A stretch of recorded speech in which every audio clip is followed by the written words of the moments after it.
Hello friends, welcome to Kannan Info Tamil. நம்ம இன்னைக்கு என்ன டாபிக் பார்க்க போறோம் அப்படின்னா மூன்று முக்கியமான டிஃபென்ஸ் அப்டேட் இந்த வீடியோல பார்க்க போறோம். முதல் டிஃபென்ஸ் அப்டேட், அரபு நாடுகள் இயற்கை எரிவாயுவோட விலையை ஏற்றுனாங்கன்னா நமது நாட்டுல விற்கக்கூடிய கேஸ் சிலிண்டரோட விலை ஏறுது. அது மட்டும் இல்லாம அரபு நாடுகள்ல ஏதாவது ஒரு யுத்தம் ஏற்பட்டால் இங்க கச்சா எண்ணெய் மற்றும் கேஸோட விலை கட்டுக்கடங்காமல் உயருது. இந்த விஷயத்தில இருந்து இந்தியாவை பாதுகாப்பதற்கு தற்போது இந்திய அரசாங்கம் ஒரு மிகப்பெரிய திட்டத்தை கையில் எடுத்து செயல்படுத்த போறாங்க. இந்த திட்டத்தின் மூலமா இந்தியாவுடைய எனர்ஜி செக்யூரிட்டியை உறுதி செய்வதற்கு இந்திய அரசாங்கம் முயல்றாங்க. இந்தியா எந்த திட்டத்தை கையில் எடுத்து செயல்படுத்த போறாங்க, அந்த திட்டத்தோட முக்கியத்துவம் என்ன அப்படிங்கிறது குறித்து பார்க்கலாம். இரண்டாவது அப்டேட், இந்தியா டெவலப் செய்து வரும் பாலிஸ்டிக் மிசைல் டிஃபென்ஸ் மற்றும் இந்தியா ரஷ்யாவிடமிருந்து வாங்கியிருக்க S-400 ஏர் டிஃபென்ஸ் சிஸ்டம் பாகிஸ்தானுக்கு ஒரு மிகப்பெரிய அச்சுறுத்தல் அப்படின்னு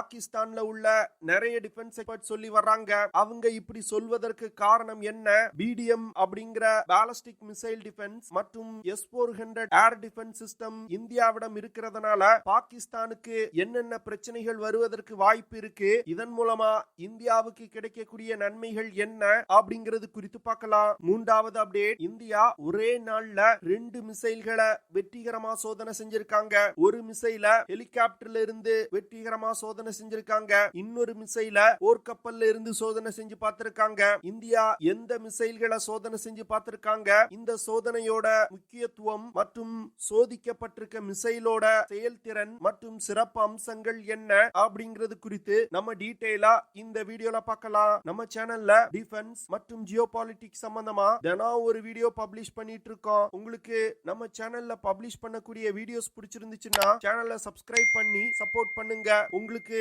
நம்ம சேனல்ல பப்ளிஷ் பண்ணக்கூடிய வீடியோஸ் பிடிச்சிருந்துச்சுன்னா லைக் பண்ணுங்க. தற்போதைய நிலையில இந்தியாவுடைய எனர்ஜி தேவையில வெறும் 6% தான் நேச்சுரல் கேஸ பயன்படுத்தி வந்துகிட்டு இருக்கோம். இந்த அளவை 2030 வருடத்துக்குள் 15% உயர்த்துவதற்கு இந்தியா திட்டமிட்டிருக்காங்க.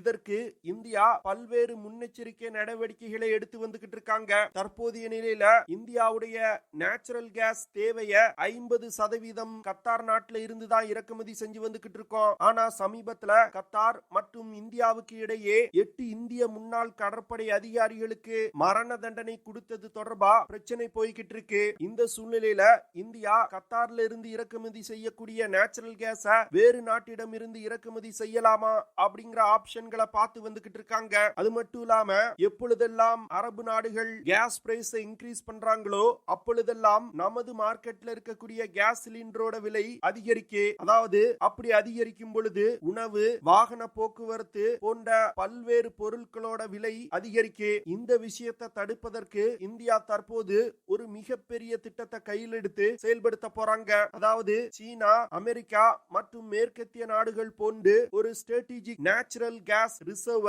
இந்தியா உருவாக்க போறாங்க.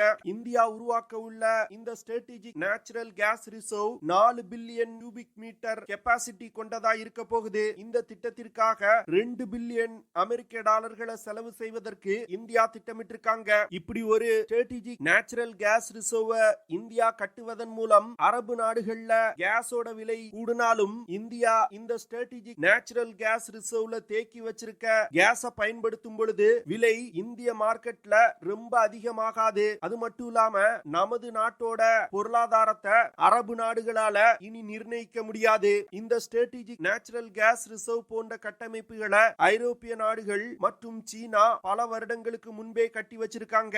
இதன் காரணமாக தான் கல்ஃப் நாடுகள் நேச்சுரல் கேஸோட விலையை அதிகரிக்கும் பொழுதும் அவங்களால சமாளிக்க முடியுது. இப்போ இந்தியா அதே போன்ற ஒரு கட்டமைப்பை இந்தியால உருவாக்குவது ஸ்ட்ராட்டஜிக்கலா இந்தியாவுக்கு ஒரு மிகப்பெரிய அட்வான்டேஜ் கொடுக்கும் அப்படின்னு சொல்றாங்க. அது மட்டும் இல்லாம ஒரு யுத்த நேரத்திலையும் இது போன்ற ஸ்ட்ராட்டஜிக் நேச்சுரல் கேஸ் ரிசர்வ் இந்தியாவுக்கு ஒரு மிகப்பெரிய அளவுல உதவி செய்யும். அதாவது இப்போ உதாரணத்துக்கு பாகிஸ்தான் இல்லனா சீனாவுடன் இந்தியா ஒரு யுத்தம் செய்யுதுன்னா அரபு நாடுகள்ல இருந்து இந்தியாவுக்கு வரக்கூடிய கேஸ் டேங்கர்கள் வர முடியாத நிலை ஏற்படலாம். அந்த சூழ்நிலையை சமாளிப்பதற்கு இது போன்ற ஸ்ட்ராட்டஜிக் நேச்சுரல் கேஸ் ரிசர்வ் இந்தியாவுக்கு கை கொடுக்கும். அது மட்டும் இல்லாம இந்தியால இந்த ஸ்ட்ராட்டஜிக் நேச்சுரல் கேஸ் ரிசர்வ் அமைப்பதன் மூலம் இந்த கேஸ் ரிசர்வ் ஒரு ரீஜனல் ஹப்பா பயன்படுத்தி ஸ்ரீலங்கா, பங்களாதேஷ், மியான்மர், நேபாள் போன்ற நாடுகளுக்கு இந்தியாவால நேச்சுரல் கேஸ சப்ளை செய்ய முடியும். இதன் மூலமா இந்தியாவுக்கு மிகப்பெரிய அளவுல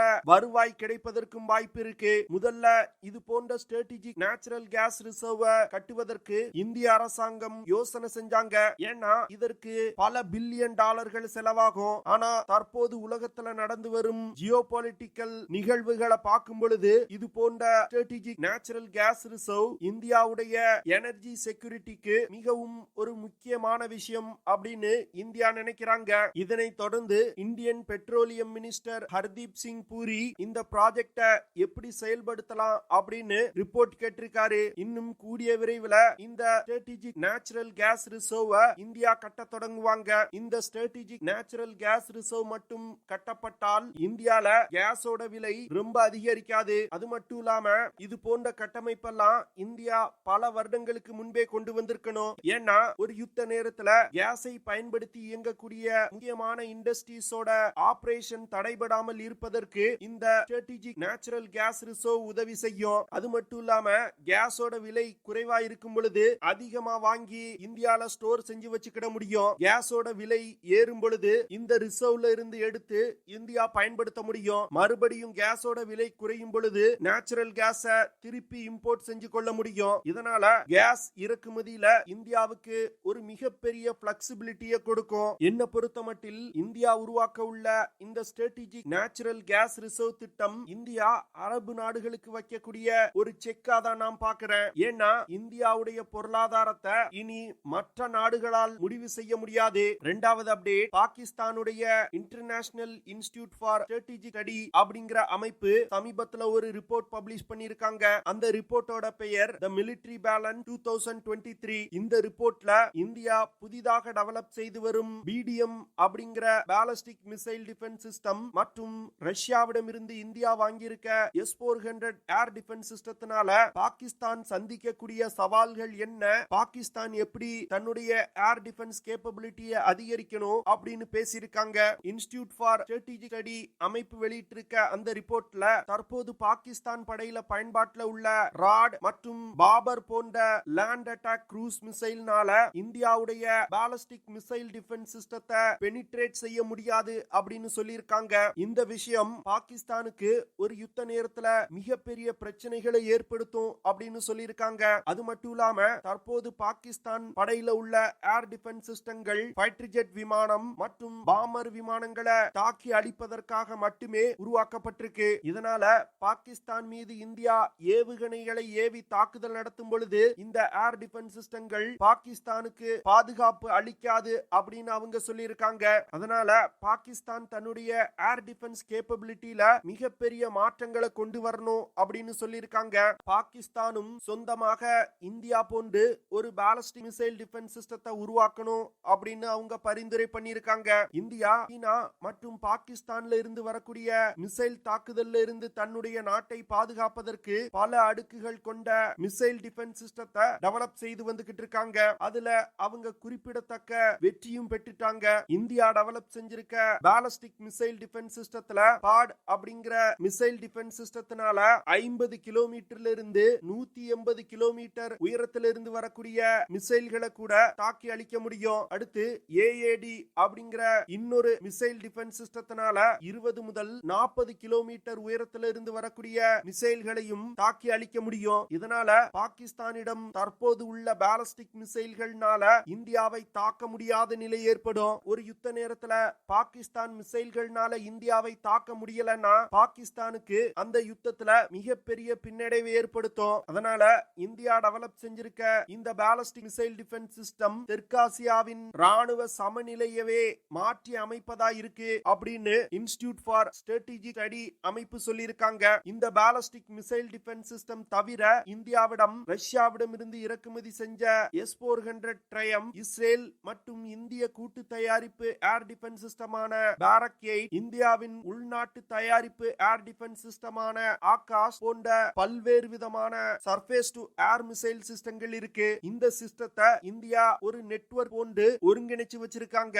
அதனால பாகிஸ்தான் விமானப்படை இந்தியா உருவாக்கி இருக்க இந்த surface to air missile system நெட்வொர்க்கை உடைப்பது எப்படி அப்படிங்கிற திட்டங்களை தீட்டணும் அப்படின்னு அவங்க சொல்லியிருக்காங்க. இந்தியாவின் பாலஸ்டிக் மிசைல் டிஃபென்ஸ் சிஸ்டம் மற்றும் S-400 போன்ற சர்ஃபேஸ் டு ஏர் மிசைல் சிஸ்டங்களை பாகிஸ்தான் முறியடிக்கணும்னா பல்வேறு விதமான புதிய தொழில்நுட்பங்களை பாகிஸ்தான் டெவலப் செய்யணும் அப்படின்னு இன்ஸ்டிடியூட் ஃபார் ஸ்ட்ராட்டஜிக் ஸ்டடி அமைப்பு வெளியிட்டிருக்க அந்த ரிப்போர்ட்ல பரிந்துரைக்கப்பட்டிருக்கு. இதுல இருந்து பாகிஸ்தான் எப்படி இந்தியாவின் பாலிஸ்டிக் மிசைல் டிஃபென்ஸ் சிஸ்டம் மற்றும் S-400 கண்டு பயந்து நடுங்கிட்டு இருக்காங்க அப்படிங்கிற விஷயம் உங்களுக்கு புரிய வரும். என்னதான் அந்த அமைப்பு பரிந்துரை செஞ்சாலும் பாகிஸ்தான் தலைகீழ நின்னாலும் இந்தியா போன்று பாலிஸ்டிக் மிசைல் டிஃபென்ஸ் சிஸ்டத்தை எல்லாம் உருவாக்கவே முடியாது. வேணும்னா அவங்க சீனாவிடம் இருந்து வாங்கி பயன்படுத்தலாம். அடுத்த அப்டேட், DRDO நிறுவனம் நேற்று NASM-SR அப்படிங்கிற naval antiship missile short range மிசைல வெற்றிகரமா சோதனை செஞ்சிருக்காங்க. இந்த மிசைல இந்திய கடற்படையின் சீக்கிங் ஹெலிகாப்டர்கள்ல இருந்து லான்ச் செஞ்சிருக்காங்க.